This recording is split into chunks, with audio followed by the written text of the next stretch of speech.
olsaydım tutuşurdum ataşınla, ölürdüm senin uğrunda.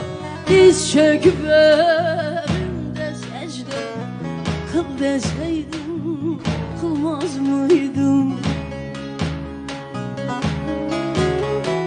Tutuşurdum ataşınla, ölürdüm senin uğrunda.